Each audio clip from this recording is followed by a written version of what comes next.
Hey, so you're making a mistake with your sales and marketing, and it's costing you money. And I want to change that for you, so stick around.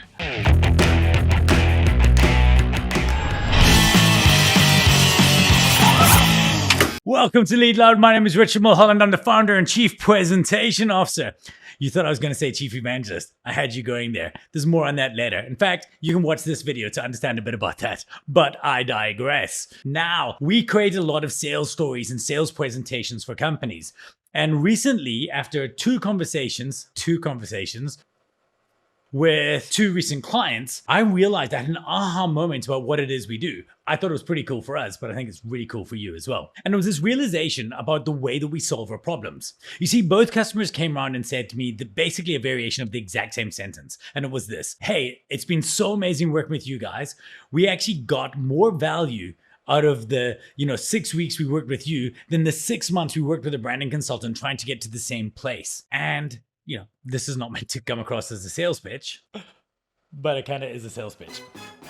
This is not meant to come across as a sales pitch, but it did give me this aha moment. And the realization was, you can't solve your marketing story before you solve your sales story. We're going about it all the wrong way. Everyone comes to us when we try to talk to them about going through Storyseller and solving things at a sales level. They say, no. What we want to figure out is we want to solve what we want to say at a marketing level. Once we have that brand, we want to, tell your salespeople what to say. Guys, this is ridiculous. You're trying to reverse engineer your sales to work from your marketing instead of engineering your marketing to work from your sales. You don't start off with a story that works for the masses and then say, how do I make this mass communication work at human scale? You start at human scale and then you work out, how do I amplify that story for the masses? Now, this should make perfect sense to you. This should not seem like a weird thing to do or a weird way to solve this. It should seem absolutely obvious because it is human beings that are buying your product. Solve for the one-to-one communication and then work out how to amplify the output of that conversation to everybody else. But that's not what we're doing.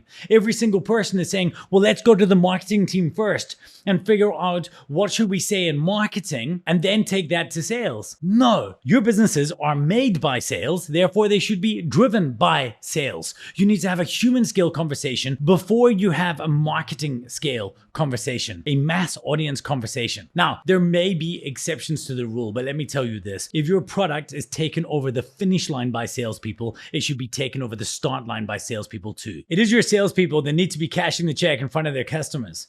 So it should probably be them that is writing it in the first place, but it's not. It is a marketing team that is disconnected from the discussions and conversations that people have with sales. So I want to call for a change. I want to call for a change that we stop going to our marketing team to come up with a brand promise until we have first come up with a customer promise. And customer promise happens at a sales level. Now, here's the sales pitch. If you do want help with this, we're really fucking good.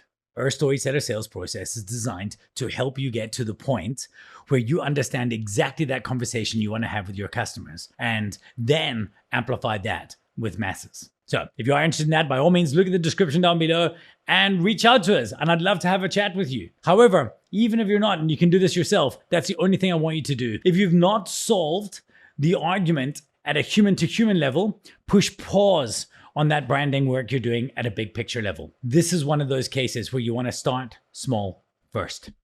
That's it for me. Until next time, lead loud.